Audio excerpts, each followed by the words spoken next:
Okay. BMI. Okay, تمام.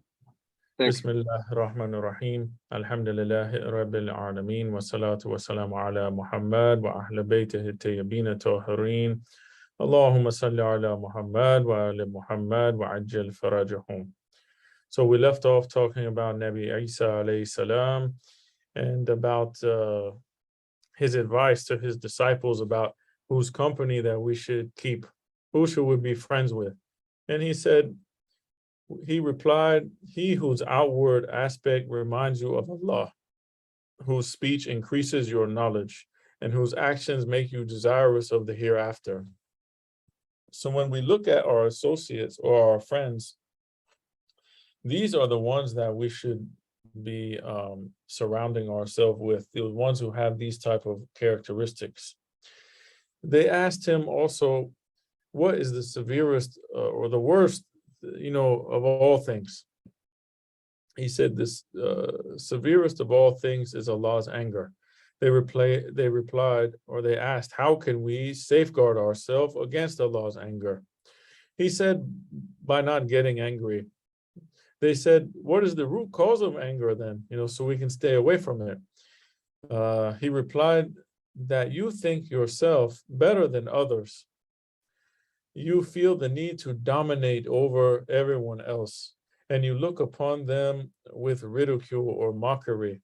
So to think that we are better than everyone else, and that, then we will feel that we are superior to everyone else and people are inferior to us. And we will treat people with disdain and with anger. When things don't go our way, we will be angry. It's not worth getting angry over things. Anger is an emotion from two sides. In one way, it is good. Other way, it is bad. It depends on what you are angry for. Because anger is bad. Obviously, we are angry against another person unjustly, or we are angry with someone, and that anger causes us to do a haram thing, like fight someone unjustly, or we get angry with someone and we curse at them and yell at them or punch them or shoot them or whatever. This is bad type of anger. But there's a good type of anger that motivates us, where we are angry for the sake of Allah subhanahu wa ta'ala. As we see the narrations about Fatima Zahra alayhi salam, that her pleasure is Allah's pleasure, her anger is Allah's anger. So when you become angry for the sake of Allah, you are angry because the people are disobeying Allah, or you're angry because someone hurt the household of the Prophet sallallahu alaihi wasallam, or we are angry because a mu'min was killed, for example, in Iraq, when the Daesh were killing those people. Forgot the name of the event, but where they killed hundreds of people and they were just throwing them in the river, one after the next one after the next one. This will cause anger, but it's a good type of anger. And this type of anger can motivate us to make changes as well. So he's talking about the bad type of anger that leads one to do haram things. Because one moment's anger can change the whole course of your life. Can be angry and say something to your spouse when they never forget and always hurts them. Or you could be angry and hit someone or hurt someone, send them to the hospital. Can be angry and kill someone in the heat of the moment. So we have to be careful of anger. He told them, do not do to anyone what you would not like others to do to you. If anyone strikes you on your right cheek, then offer your left one also. So narration, this is time of Prophet Isa alayhi salam. In Islam, we are taught to defend ourselves, but yet we should not be the aggressors. We have to, like, for example, when we talk about jihad, we had jihad ibtida'i, and we have jihad al-dafa'i. The first one, ibtidai, is the one that is initiated, the one that is started, and we don't start the war. This cannot be done by anyone except Imam, and this has not been done. We do not, all the wars we see are done as a defensive, which is jihad al-dafa'i. So we are permitted to protect ourselves and defend ourselves, but we should not be aggressors. He taught them the following: O children of Adam, flee from this temporal world towards Allah and wrench your hearts free from it. For neither you are fit for it, nor is it fit for you. No, you shall not remain for it, and it shall not remain for you. We know that we are only travelers in this world. We will not be here forever. So Isa is letting them know that you are not meant for this place, and it is not meant for you either. You're just here. We need to make the most of it and benefit from the lawful activities and getting closer to Allah and preparing for our hereafter. He says, it will deceive you and cause you much pain. He is truly deceived who is fooled by it. He is a loser who trusts in it. He is doomed for destruction who loves it and seeks after it. So turn to your Creator, fear your Lord, and instill in yourselves the terror of a day when no father can avail his son, nor can any son avail his father. This is also mentioned in Quran in Surah Abasa. In one of the last few ayats, it talks about this where the parents will flee from as he said here, that a terror of a day when no father can avail his son, nor can any son avail his father. Where are your fathers, mothers, brothers, sisters, and children? They were all called by death. So they answered, and now they have been consigned to the earth to become neighbors of the dead. They are in dire need of the good deeds they sent forth for themselves, and they have no need of the things that they left behind. How many of you will take heed to the admonishment? So we as human beings, we strive to amass all the wealth and the assets that we can, only to just leave them behind. They have no benefit to us in akhirah, and it's more that we have to account for in the next life. While doing this, we are wasting our time by neglecting our akhirah. We have to strive for those things that will benefit us in akhirah. It's good to pursue wealth if we use it in the right way, if we plan to use it for the hereafter. In this case, it's not considered chasing the dunya or the world, but rather it's considered chasing the hereafter. For example, we are chasing after money, but we want this money to build a hospital or a university or something that will benefit the people, Sadaqa Jariyah, some charity that goes on and on. We are building wells and other things people need, and this is not considered chasing dunya. He says, you are all like animals in this world. Your greatest concern is your appetite for food and reproduction. And when we look at society, this is what the majority of people are concerned with. They are following their lower animalistic desires while ignoring the fact that they were created for something greater than that. We were made for something much more than just eating and reproducing. Allah says, indeed, we created you in the best of molds. Then we reduced you to the lowest of the low, except those who believe and they do righteous deed. لَقَدْ خَلَقْنَا الْإِنسَانَ فِي أَحْسَنِ تَقْوِيمٍ ثُمَّ رَدَدْنَهُ أَسْفَلَ سَافِلِينَ إِلَّا الَّذِينَ آمَنُوا وَعَمَلُوا الصَّالِحَاتِ. Surah Teen. Isa continues, have you no shame before him who created you, for he has threatened all who disobey him with the hellfire, and you will not be able to withstand the fire. And he has promised those who obey him that they will be in his proximity in the loftiest paradise. So race towards that and make yourself deserving of it. These are very powerful words from Nabi Isa alayhi salam and good admonishments for even lasting till today. Everyone can benefit from this. He continues, he said, be fair to people by giving them their due, even if it means taking from your own self. Even if we will lose out, we need to give people what is their rights. He says, show compassion to the weak and the needy amongst you. Turn towards Allah sincerely. Be righteous servants. Be not tyrannical kings, nor rebellious despots. who rule their subjects with the constant threat of death. The one who dominates those who dominate others is the Lord of the sky and the earth, the Lord of the first and the last, the master of the day of judgment, whose retribution is severe, whose punishment is agonizing, from whom no oppressor is safe, whom nothing escapes, from whom nothing is hidden, whose knowledge encompasses all things, and who places everything in its proper place in heaven or in hell.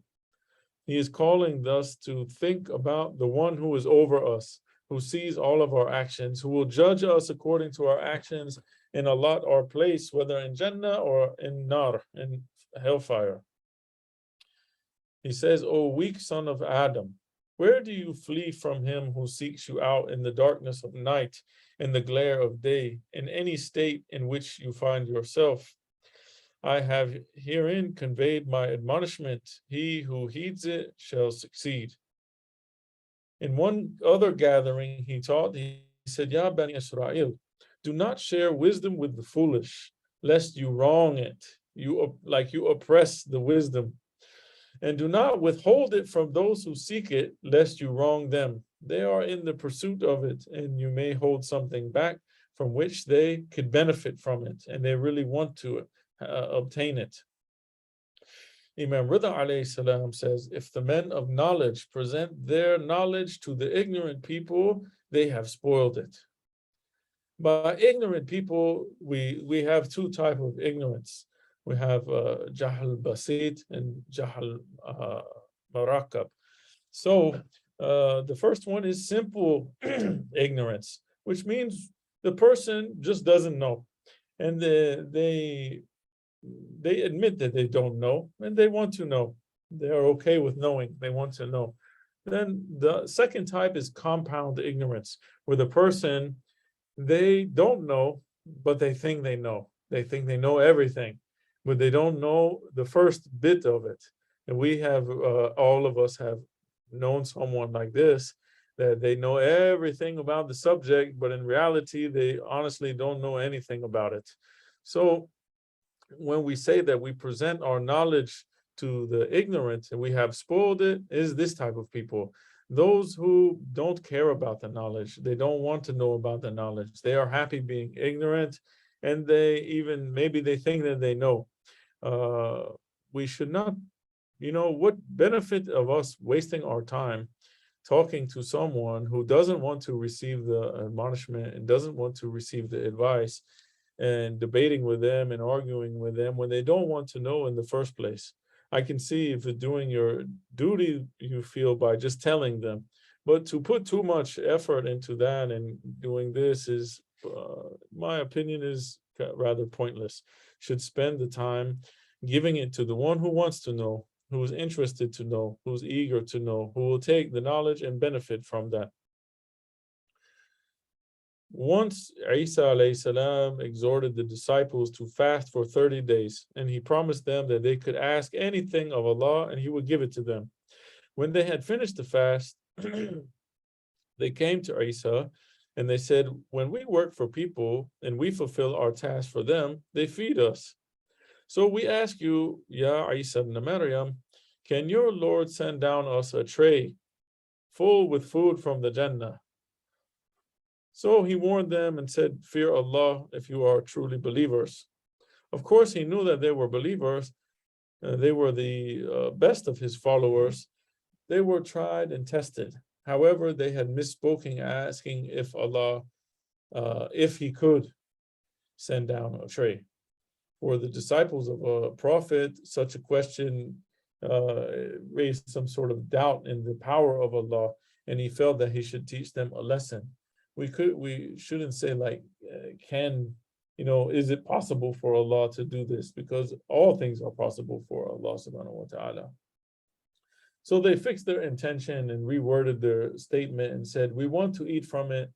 And we want our hearts to find peace, and we want to know that you have told us the truth, and we want to be among those who testify. So after this 30-day fast, they wanted to have a celebration of Eid. Basically, they wanted to have a nice meal and come and celebrate. So they asked for this thing. So this was a positive amendment to their first request, but it was a clumsy and unworthy of Allah. So Isa reformulated their dua in a perfect way, in a perfect servant, begging from a perfect master. He donned a coarse woolen cloak, and he turned to Allah subhanahu wa ta'ala, crying and said, Ya Rab, O Allah, O Lord, send down to us a tray full with food from heaven, which will be the starting point of a festival for us and for the coming generations of our people, and a sign from you. And through it provide for us, for you are the best of providers. Inna Allaha khairur razaqeen, we say. Allah replied, I will send it down to you, but should any of you refuse to believe after this, I will punish him in a way that I shall not punish anyone else in all of the creation. So Allah is giving them their request, but they must believe after this. They cannot have doubts after this. With that, a red-colored table spread descended from the sky, suspended between two clouds until it came down to rest on the ground before them. Isa wept and prayed, Ya Allah, make me among the grateful, lest this food should be a source of mercy for us and not a means of exemplary punishment. All around them, Bani Israel stood dumbfounded.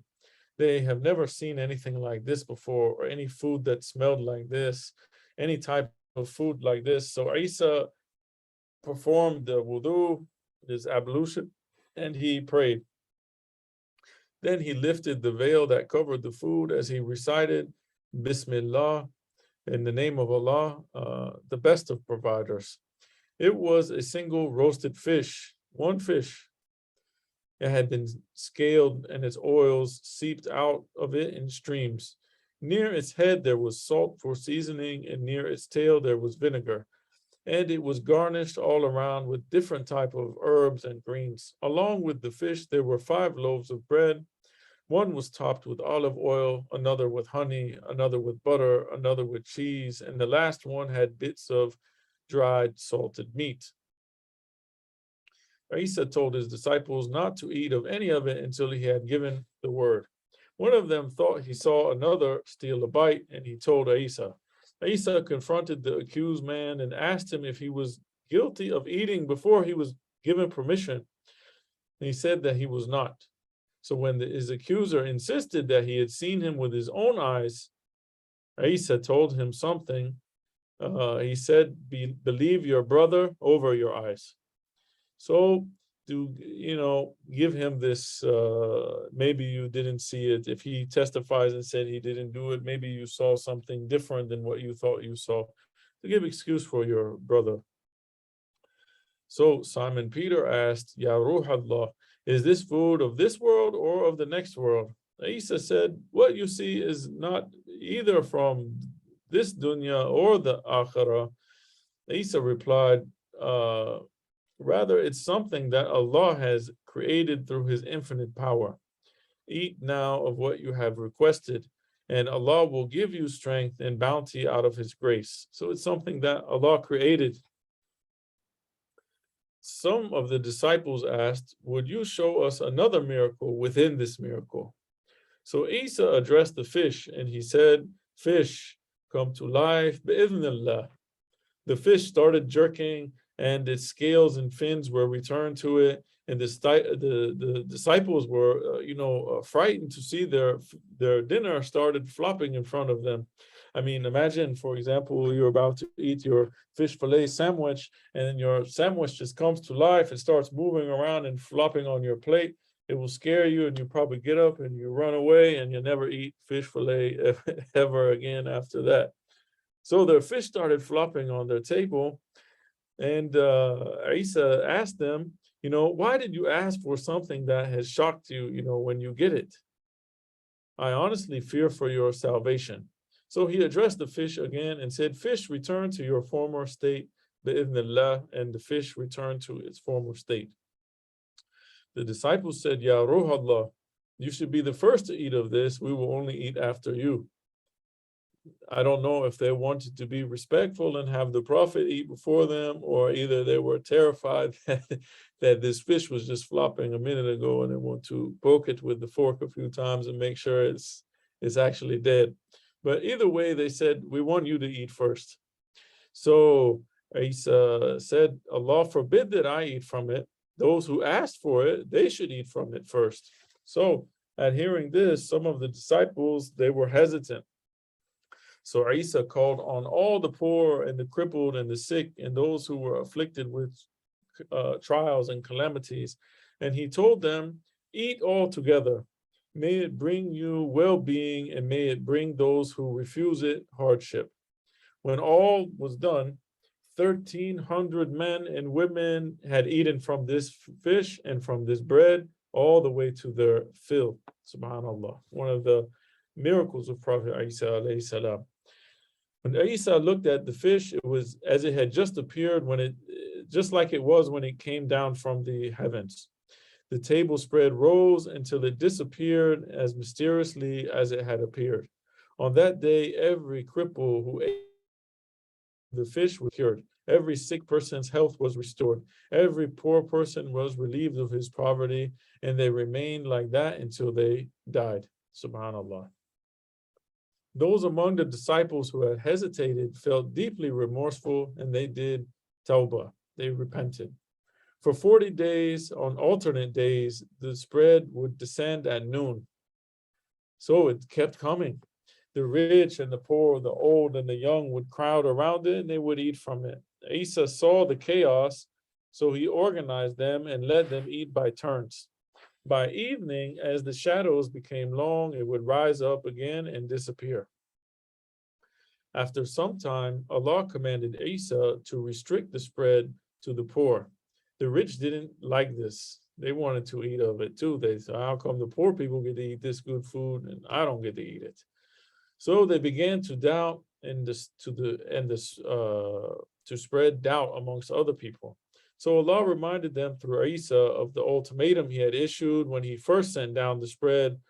But should any of you disbelieve after this, I will punish them in a way that I will not punish anyone else in the creation.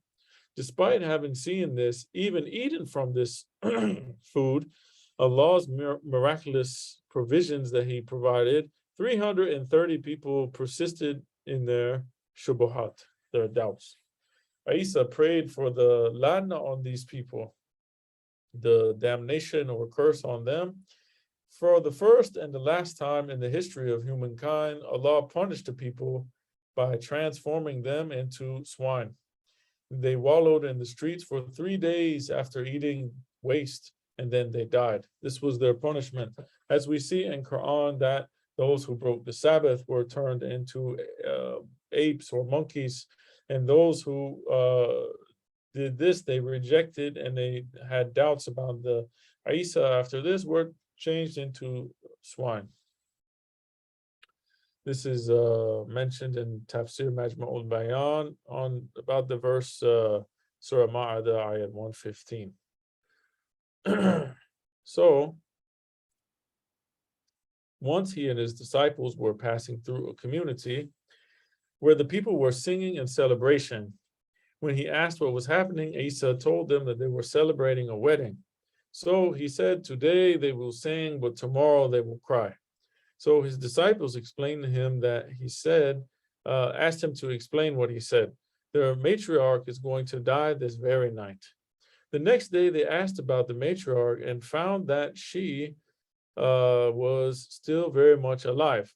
So they confronted Isa about this. So he simply said, Allah does whatever he wishes. Let's go and find out about her. So they went to her house. They knocked on the door. When her husband came to the door, Isa asked permission to speak with the wife. The husband entered the house and informed her that Allah's messenger wished to see her. So she covered herself and bid them to enter the house. He asked her, what did you do last night? So she said, I didn't do anything out of the ordinary. Every Thursday evening, a particular beggar has been coming to our house. We give him enough to hold him over until the following week. Last night when he came, I was busy, so my family was busy also. He came and he cried out, but none of us could answer him. When I was finally free, I saw that he had already left. So I covered myself and I went out searching for him, and I gave the food to him, the provisions that we always have. So when Isa alayhi salam heard this story, he asked her to rise from where she sat. When she rose, he pointed out a snake that had been hiding near her, but had not struck her. He told her, because of your act of charity, Allah averted this death from you. So we see that sadaqah prevents the death and it removes the calamities. We have so many narrations about this. We have another narration I'd like to mention briefly about our Prophet sallallahu alaihi wasallam. Ala Mahilli, he says in some of his books that Rasulullah sallallahu alaihi wasallam once passed by a Jew who was going to chop some wood. On seeing him, the Prophet said that the Jew would be bitten by a poisonous snake and he would die. In the evening, the companions saw the Jew and found it strange that he was still alive, contrary to what the Prophet had predicted. So they questioned the Holy Prophet about his predictions. The Prophet asked for the Jew to be presented to him so that he could be questioned. When the Jew came, the Prophet asked him to open the bundle of the wood that he had chopped. And out came a snake. The Holy Prophet asked the Jew, "What did you do that day? What did you do that day?" The Jew said that he had not done anything in particular, except that he was eating some food, and the beggar came and asked for some of that food.